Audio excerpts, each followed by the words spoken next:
देखिए, पिछले 24 घंटों में राजस्थान के अधिकतर भागों में हीट वेव और सीवियर हीट वेव दर्ज की गई है। सर्वाधिक अधिकतम तापमान एक बार फिर से फलौदी और बाड़मेर में रिकॉर्ड हुए हैं।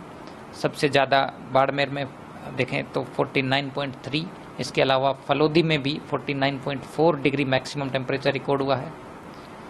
सीवियर हीट वेव का दौर अब राजस्थान में अगले 1-2 दिन और ही जारी रहेगा, यानी कि अभी यदि देखेंगे तो अगले 24 घंटों के दौरान दक्षिणी राजस्थान के कुछ भागों में अधिकतम तापमान में 1 से 2 डिग्री सेल्सियस की हल्की गिरावट होना आज से ही शुरू होगी। इसके अलावा 29-30 मई तक राजस्थान के अधिकांश भागों में अधिकतम तापमान में 2 से 4 डिग्री सेल्सियस की गिरावट होगी, यानी कि फिलहाल जहां पर अधिकतम तापमान 48 डिग्री से ऊपर रिकॉर्ड हो रहे हैं, 30-31 मई तक यहाँ तापमान 45 डिग्री या इससे नीचे रिकॉर्ड होने की प्रबल संभावना है। यानी कि जो हीट वेव और सीवियर हीट वेव का दौर फिलहाल बना हुआ है, ये अगले 2-3 दिन बाद समाप्त होने की के लिए कंडीशन फेवरेबल है।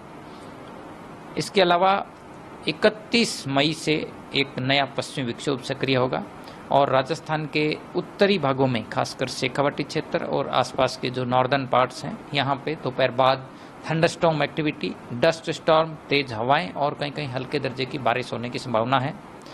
आंधी बारिश की ये गतिविधियां 1 और 2 जून को भी राजस्थान के कुछ इलाकों में जारी रहेगी, यानी कि दोपहर बाद थंडरस्टॉर्म, डस्ट स्टॉर्म और तेज हवाओं के साथ में कहीं कहीं हल्की बारिश की गतिविधियां खासकर पश्चिमी राजस्थान यानी बीकानेर संभाग, इसके अलावा शेखावाटी क्षेत्र, जयपुर और भरतपुर संभाग के कुछ इलाकों में 1 और 2 जून को भी डस्ट स्टॉर्म और थंडरस्टॉर्म एक्टिविटी होने की संभावना है। तो कुल मिलाकर अगले 2-3 दिन बाद हीट वेव से राहत मिलने की प्रबल संभावना है। जून के फर्स्ट वीक में थंडरस्टॉर्म और हल्के बारिश की गतिविधियां होंगी। इसके अलावा अगले 2-3 दिन स्ट्रॉन्ग सरफेस विंड्स भी देखने को मिलेगी, यानी दिन भर तेज सतही हवाओं का प्रभाव रहेगा। इस दौरान 25 से 35 किलोमीटर प्रति घंटा तक की स्ट्रॉन्ग विंड्स भी राज्य के कुछ भागों में दर्ज होंगी।